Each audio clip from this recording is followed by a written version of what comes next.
नमस्कार, आप देख रहे हैं देश दिन भर। मैं हूं आपके साथ कीर्ति बिंदल और बुलेटिन का आगाज तमाम महत्वपूर्ण खबरों के साथ करेंगे। दिल्ली से पहली बड़ी खबर आपको बता दें, सपा अध्यक्ष अखिलेश यादव का बयान।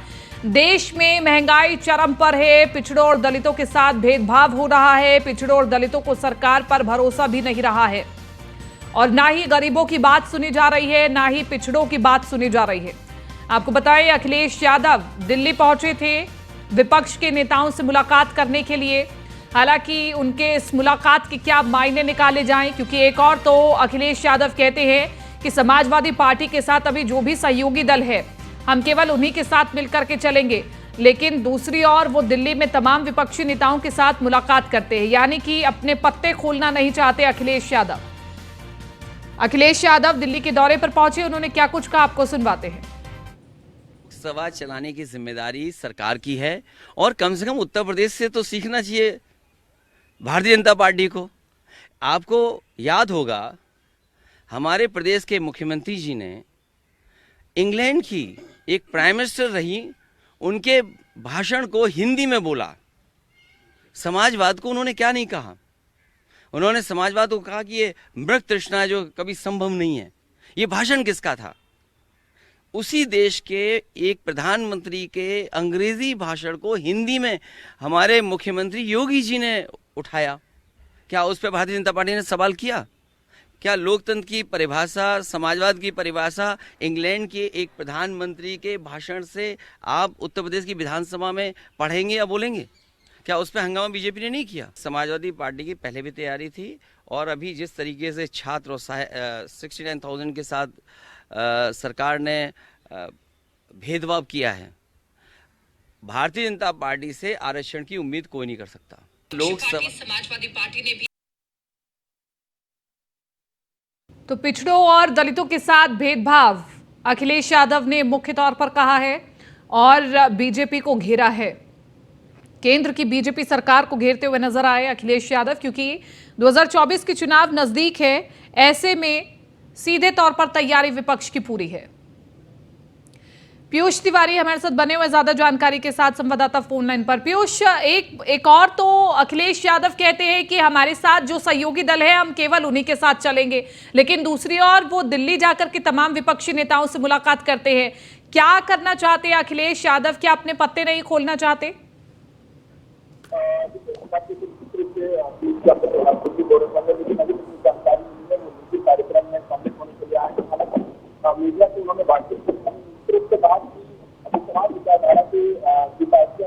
पीयूष, आपकी आवाज हमें सही से नहीं पहुंच पा रही है और क्योंकि हमने अखिलेश यादव का बयान भी आपको समझाया, इस बयान के क्या मायने निकलते हैं, क्या सीधे तौर पर 2024 में विपक्ष को तमाम इन मुद्दों के तहत घेरने की कोशिश की जा रही है।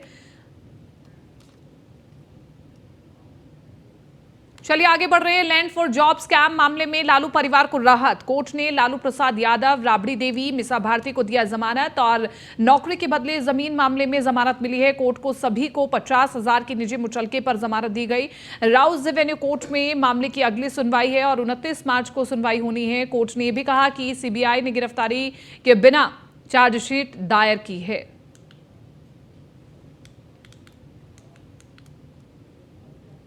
राज्यसभा सांसद प्रमोद तिवारी ने न्यूज वन इंडिया के संवाददाता पीयूष तिवारी से खास बातचीत की है, देखिए। प्रमोद तिवारी जी है सर, ईडी दफ्तर आप लोग जा रहे थे, पुलिस ने रोक दिया, धारा 144 लगा दी गई, क्या कुछ कहेंगे? आप लोग गवाह, आप सबके सामने 200 एमपी हम चल रहे थे, रोक दिया गया। तो नेता विरोधी दल ने ये तक कह दिया कि इसके बाद हमको 2 आदमी को ले जाओ, 3 आदमी को ले जाओ। तो थोड़ी देर बाद कहते हैं साहब ईडी आपसे नहीं मिलना चाहती। अब नेता विरोधी दल और विरोधी दल के नेताओं से ईडी नहीं मिलना चाहती, इतना अडानी का डर क्यों? जांच हो जाएगी ना तो पर्दा खुल जाएगा, तो बीजेपी का चेहरा आगे क्या कुछ हमारे साथ राज्यसभा सांसद प्रमोद तिवारी, वीडियो हिमांशु के साथ पीयूष तिवारी। चलिए आगे बढ़ रहे हैं। एआईएमआईएम के बिहार प्रदेश अध्यक्ष अख्तरुल इमान ने किशनगंज जिला मुख्यालय स्थित प्रदेश कार्यालय में प्रेस कॉन्फ्रेंस कर बताया कि असदुद्दीन ओवैसी 2 दिवसीय दौरे पर किशनगंज पहुंच रहे हैं। आगे उन्होंने ये भी कहा कि आगामी 18 और 19 मार्च को असदुद्दीन ओवैसी किशनगंज और पूर्णिया जिले में कई सभाओं को संबोधित करेंगे और साथ ही क्षेत्र के जन समस्याओं को लेकर आवाज भी उठाएंगे। लेकिन अवैसी कि आने से पूरी दुनिया को देखने का मौका मिलेगा कि वो नीतीश कुमार जी, वो तेजस्वी जी जो कहते हैं इंसाफ के साथ तरक्की, तो क्या इंसाफ यही है कि सीमांचल के लोग अंग्रेजों के जमाने की तरह आज भी महसूल देकर कश्ती पर पार हो और उनके पैसे से दिल्ली और पटना में लोग ऐश करें? ये बात हम लोग पहुंचाएंगे और ये वो तो हमारी वकालत करेंगे, बाकी लड़ाई तो हमको लड़नी है। ये तो अभी झांकी है, आगे आगे बहुत कुछ बाकी है। उनके आने से हमारे मसाइल पूरे देश में भी जाएंगे, उनके आने से हमारा संगठन और मजबूत भी होगा, हमारे लोगों को हिम्मत और हौसला भी होगा। कटिहार के प्राणपुर थाना अंतर्गत चौमुखा गांव में जमीनी विवाद में भाई ने अपनी ही बहन को रस्सी से बांस के खूंटे में बांधकर जमकर पीटा। बेरहम भाई ने 3 घंटे तक अपनी बहन को खूंटे में बांधकर रखा। ग्रामीण तमाशबीन बने रहे। मौके पर पहुंची पुलिस ने आरोपी को गिरफ्तार कर लिया। पुलिस ने मामला दर्ज कर आगे की कार्रवाई शुरू कर दी है।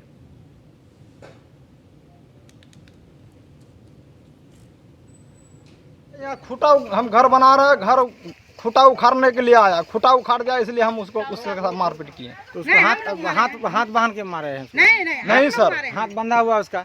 हाथ बंधा हुआ, मार के तब हाथ बांधे हैं। हम लोग जैसे हम लोग उसको कब्जा कर पाए, हम लोग कब्जा कर रखे हैं उसको। बंधक बनाया है, इसीलिए जमीन के विषय में उसका भाग छोड़ दिए, हम अपना भाग बेचे। हम उसको बोले कि जमीन नपा लो, उसके बाद में घर बनना। अभी हम बांस भी नहीं काटे हैं अपना।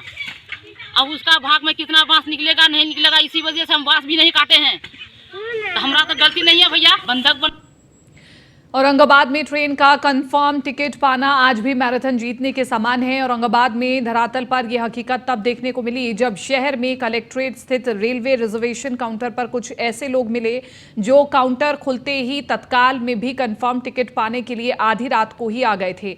पूरी रात ये टिकट काउंटर खुलने का इंतजार करते रहे। काउंटर खुलते ही टूट पड़े, फिर भी कंफर्म टिकट नहीं मिला।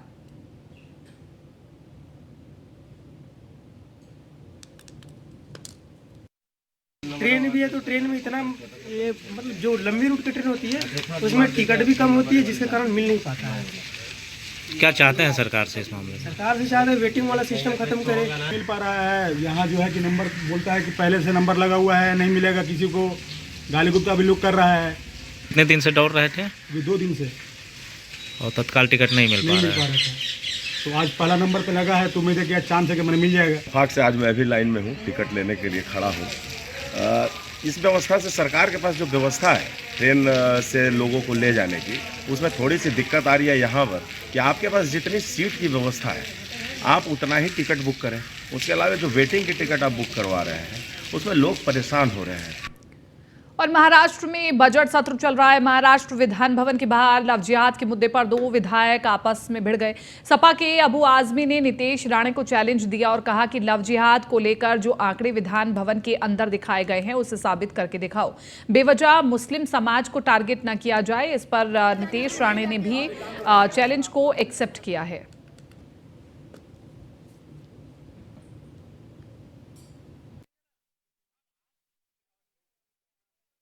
अगर ये साथ हम हिंदू दुआ कीजिए कि हमने प्यार के रिश्ते रहे कायम। ये आप बोलते हैं मगर बाकी के लोग बताइए क्या करते हैं? आप बोल रहे हैं सर, ये आपका सोच सामने डालेंगे यही सोच है।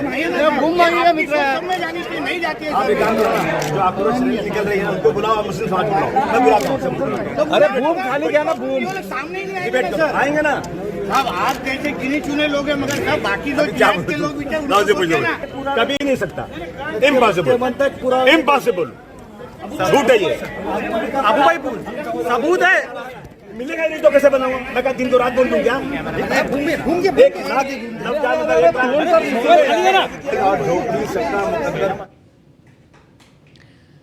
तो मुंबई से पूरी खबर आपको बता रहे हैं और ये भी कहा कि जो आंकड़े विधान भवन में दिखाए गए हैं उनको साबित किया जाए। और विधान भवन के बाहर ही 2 विधायक आपस में लड़ गए। लेकिन इसी के साथ साथ जो चैलेंज दिया गया था नीतीश राणे ने उस चैलेंज को एक्सेप्ट भी किया। और इसी के साथ साथ आपको बताएं कि लव जिहाद वाले मुद्दे पर भी 2 विधायक आपस में भिड़ गए और मीडिया में अब ये वीडियो भी खूब वायरल हो रही है।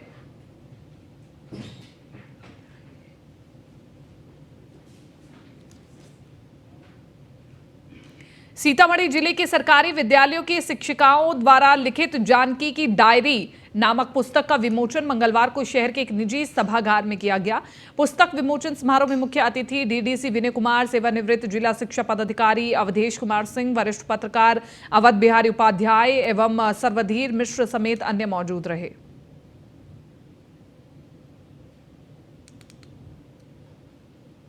सबसे पहला लक्ष्य था कि हमारी जो शिक्षिकाएं हैं, महिलाएं हैं, उनके अंदर उनकी क्षमताओं को लेकर एक आत्मविश्वास भरना, ताकि वो खुद को जान सकें। सबको बहुत अच्छे से सब कुछ आ रहा था, लेकिन अंदर में कॉन्फिडेंस नहीं था कि नहीं हम नहीं लिख सकते हैं, हमसे ये नहीं हो सकता है। ये तो बहुत बड़ी बात है लेखन कार्य करना। तो सीतामढ़ी से पूरी खबर, जहां पर एक पुस्तक का विमोचन किया गया। जानकी की डायरी नामक इस पुस्तक का विमोचन किया गया। इस पुस्तक में काफी कुछ खास है और बच्चों के लिए सीखने के लिए बहुत कुछ खास है। आगरा में रील के लिए हदें पार, प्लेटफॉर्म पर कार ले जाकर बनाई गई रील वीडियो सोशल मीडिया पर हुआ वायरल। जीआरपी और आरपीएफ की कार्यप्रणाली पर भी सवाल उठ रहे हैं। ब्रह्मजीत सिंह कदर्म बताया जा रहा है रील बनाने वाले युवक का नाम। तो बड़ी खबर आपको बता रहे, प्लेटफॉर्म पर कार ले जाकर रील बनाई जा रही है, वीडियो सोशल मीडिया पर वायरल हो रहा है। इसी के साथ साथ आपको बताएं, वीडियो सोशल मीडिया पर वायरल हो रहा है और ये वीडियो आपको दिखा रहे हैं। जीआरपी और आरपीएफ की कार्यप्रणाली पर भी सवाल उठ रहे हैं। इसी के साथ साथ आपको बता दें, ब्रह्मजीत सिंह कदर्म बताया जा रहा है रील बनाने वाला युवक। ये तस्वीरें देखिए, ये तस्वीरें किसी भी तरीके से जायज़ नहीं है और रील बनाने के लिए अपनी हदें पार कर दी गई। बड़ा सवाल यह है कि जो यहाँ पर जवान तैनात हैं वो क्या कर रहे थे? वो अपनी ड्यूटी के दौरान इतनी बड़ी लापरवाही कैसे होने दे सकते हैं?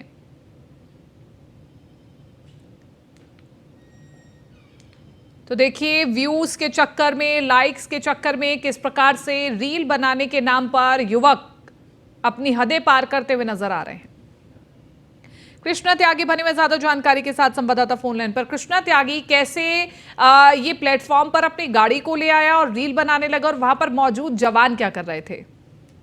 देखो, ये आपको बता दें कि यहाँ पर आगरा कैंट रेलवे स्टेशन का पूरा मामला है। जिस प्रकार ये गाड़ी अंदर आई, ये सबसे बड़ी बात ये है कि ये प्लेटफॉर्म पर इस तरह की गाड़ी कैसे आई, क्योंकि यहाँ से जहाँ रेलवे स्टेशन है, यहाँ से पीछे का एक रास्ता है जहाँ से गाड़ियों का जो सामान जो लोड होता है, बताया जा रहा था यहाँ से पीछे से गाड़ी गई है और वहां तक रील बनाते हुए गाड़ी बताई जा रही है। हालांकि इस पूरे मामले पर कार्रवाई जरूर हुई है, लेकिन सबसे बड़ी बात यह है कि इस प्रकार की रील बनी और प्लेटफॉर्म तक ये गाड़ी पहुंची, ये सबसे बड़ी बात थी।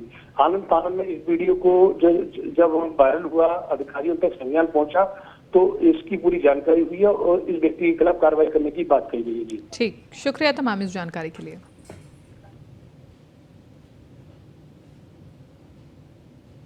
बुलंदशहर के सिकंदराबाद के सिरोधन गांव में कस्टम इंस्पेक्टर विनोद यादव के पैतृक मकान में सीबीआई का छापा। सीबीआई की 4 सदस्यीय टीम लगभग 4 घंटे से छापेमारी कर रही है। विनोद यादव मुंबई में कस्टम विभाग में इंस्पेक्टर के पद पर तैनात है। विनोद यादव के परिजनों से सीबीआई ऑफिसरों की पूछताछ जारी है। घर में विनोद यादव के भाई, उनका परिवार और माता पिता है।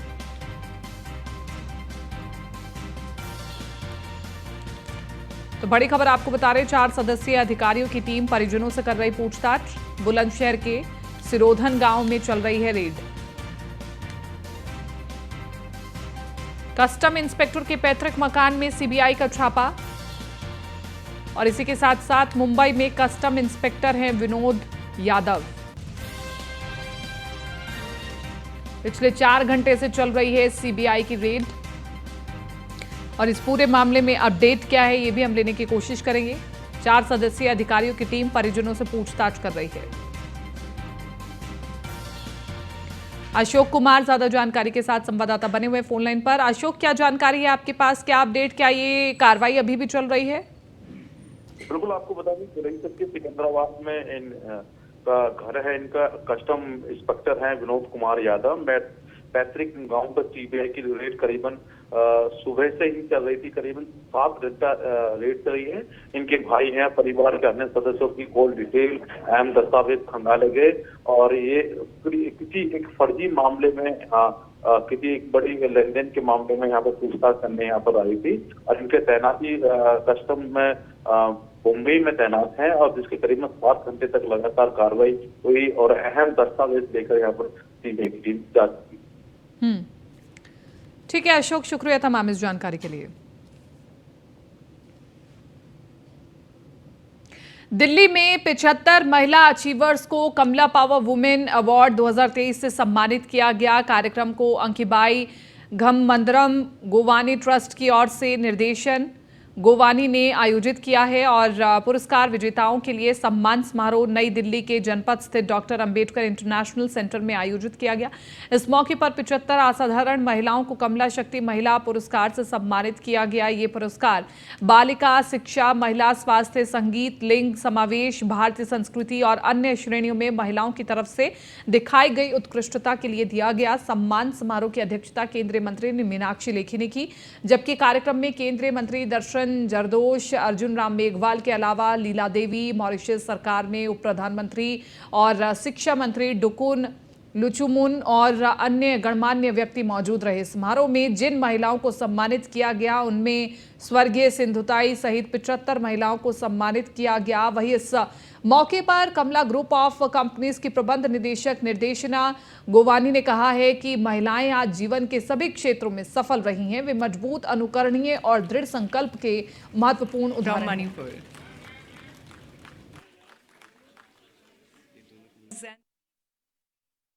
Shine bright, shine for the future. Congratulations.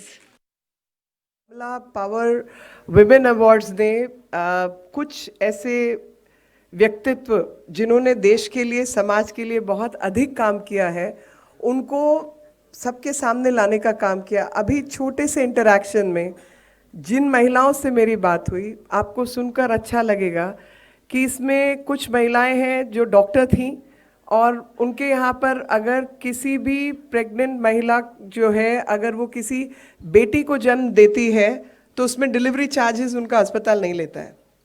आप बताइए इससे बड़ा इनकरेजमेंट का काम क्या हो सकता है। और वो भी जो प्रधानमंत्री जी की कॉन्स्टिट्यूएंसी है बनारस, वहाँ पर वो इस प्रकार का कार्यक्रम चला रही हैं। एक और बच्ची मिली, हम सब जानते हैं कि नॉर्थ ईस्ट में एनीमिया जो है एक बहुत बड़ी परेशानी है। तो एनीमिया मुक्त मणिपुर और एनीमिया मुक्त नॉर्थ ईस्ट के लिए वो लगातार काम कर रही हैं। और वो दुर्गम क्षेत्र जो पहले हम लोगों से कहीं ना कहीं अपने आप को कटा महसूस करता था, आज पूरा भारत का हृदय जो है वो भारत के पूर्वोत्तर में बसता है। ये बदलाव लाने के लिए जो महिला शक्ति वहाँ काम कर रही है और इतने दुर्गम स्थानों पर काम कर रही है, तो उसको इस ट्रस्ट ने ढूंढ कर निकाल कर आज दिल्ली में मंच दिया। मुझे लगता है कि उनके लिए, सबके लिए ताली बजनी चाहिए। कमला, किसी ने पूछा भी आपने मालिनी अवस्थी के साथ क्या गीत गाया था? भाई गीत आपने सुना तो होगा खैर, लेकिन वो गीत अलग है। क्या है मालिनी अवस्थी? मालिनी अवस्थी खाली लोक गायिका है, लेकिन उन्होंने कहा हमारी महिलाओं के बारे में जो भ्रांतियां लिख दी किसी ने, लिखने वालों ने, कि भारतीय महिलाएं 4 दीवारी के अंदर रहना पसंद करती है।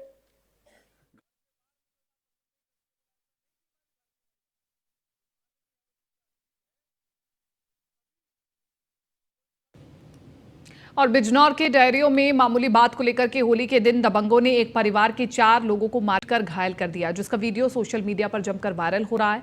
हालांकि इस मामले में पीड़ित परिवार ने बिजनौर एसपी से शिकायत कर इंसाफ की गुहार लगाई है। पूरे मामले को लेकर के पीड़ित परिवार का आरोप है कि पुलिस आरोपियों को पकड़ने में लापरवाही कर रही है। पीड़ित परिवार का आरोप है कि दबंग लोग लगातार उन्हें जान से मारने की धमकी दे रहे हैं। ऐसे में पीड़ित परिवार न्याय की गुहार लगा रहे हैं। हमारे गांव में हम लोग होली का त्यौहार मना रहे थे, दूसरी पार्टियों ने हम पे आके हमारे घर में घुसकर ज़बरदस्ती दारू पी पा के हम पे धार हथियारों से हमला किया और जिसमें हम 4 लोग घायल हो गए। हमारे परिवार वालों को पुलिस ने बचाया और बचाने के बाद जिला अस्पताल में भर्ती कराया गया। तो कितने लोग घायल हैं? इसमें 4 लोग घायल हैं। अभी तक जो पुलिस ने कोई कार्रवाई नहीं की है। तो हमारे गाजीपुर में सैदपुर में इंसानियत को शर्मसार करने का एक मामला सामने आया है। हैवानियत के एक मामले में सैदपुर पुलिस ने 4 नाबालिगों समेत 5 आरोपियों को गिरफ्तार कर जेल भेज दिया है। दरअसल महंगे मोबाइल फोन के शौक के लालच में आजकल के युवा किस हद तक गिर सकते हैं, इसकी नज़ीर सामने आई है। एसपी गाजीपुर ने बताया कि महंगे मोबाइल का शौक रखने वाले नाबालिग ने अपनी मकान मालकिन की नाबालिग पोती को बहला फुसलाकर वाराणसी घुमाने के बहाने बाइक पर बिठाकर अपने एक दोस्त के साथ चौबेपुर ले गया, जहां पर इनके 3 दोस्त पहले से ही मौजूद थे। उन्हें नाबालिग लड़की को सौंपकर वापस आ गए। उन लोगों ने नाबालिग के साथ गेहूं के खेत में बलात्कार किया और दिन भर उसे वाराणसी घुमाते रहे। पकड़े जाने के डर से उसे वाराणसी के विश्व सुंदरी पुल से गंगा नदी में नीचे फेंक दिया। नदी में मछली पकड़ रहे मल्लाहों ने उसे बचाकर स्थानीय पुलिस चौकी को सूचित किया। पुलिस ने पीड़िता को BHU ट्रॉमा सेंटर में भर्ती कराया है और उसके होश में आने पर उससे परिजनों का नंबर लेकर उनको सूचना दी गई। परिजनों अस्पताल पहुंचे और पीड़िता को अपने साथ ले गए। पुलिस ने तहरीर के आधार पर आरोपियों को गिरफ्तार कर लिया है। सभी गिरफ्तार आरोपियों को आवश्यक कार्रवाई कर न्यायालय किशोर न्याय बोर्ड गाजीपुर के आदेश पर पुलिस अभिरक्षा में जेल भेज दिया गया है।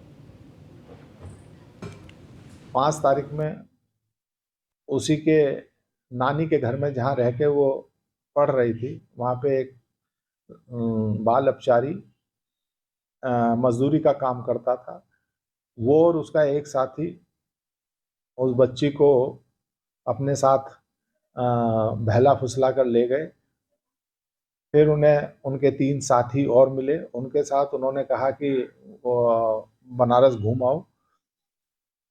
उन तीनों के साथ जो बच्ची ने बताया दुराचार किया इन सभी लोगों ने, और उसको छुपाने के लिए जब उसने ये कहा कि मैं घर बताऊंगी तो उसे गंगा जी में फेंक दिया। 5 तारीख मेरठ नगर निगम हाउस टैक्स की वसूली के लिए अनोखी कार्रवाई करने का मामला सामने आया है। दरअसल नगर निगम के अधिकारी ने सीलिंग के बदले बकायेदार का मोटरसाइकिल अपने कब्जे में ले लिया। कर निर्धारण अधिकारी ने बताया कि समर गार्डन में एक बकायेदार पर लाख रुपए से ज्यादा का हाउस टैक्स बकाया था, जिसमें कि उसको छूट भी दी गई थी और समय सीमा भी समाप्त हो गई थी। नियमों के अनुसार उसके घर की सीलिंग होनी थी, लेकिन घर पर जाने के रास्ता सीलिंग की हद में आ रहा था, इसलिए सीलिंग न कर उसकी चल संपत्ति के रूप में मोटरसाइकिल को नगर निगम ने कब्जे में लिया और 1 महीने तक अगर मोटरसाइकिल नहीं छुड़ाई गई तो मोटरसाइकिल को बेचकर वसूली की जाएगी।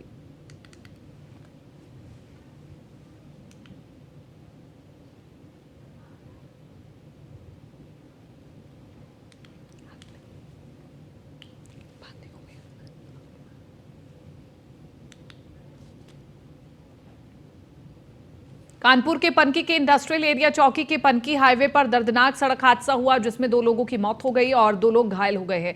मृतक 3 स्टार प्लास्टिक फैक्ट्री के कर्मचारी थे और फैक्ट्री मालिक ने कर्मचारियों को माल की डिलीवरी के लिए भेजा था। मृतकों के परिजनों ने इंडस्ट्रियल एरिया चौकी में हंगामा किया। परिजन मुआवजे की मांग कर रहे हैं और वही फैक्ट्री मालिक फैक्ट्री में ताला लगाकर फरार हो चुका है।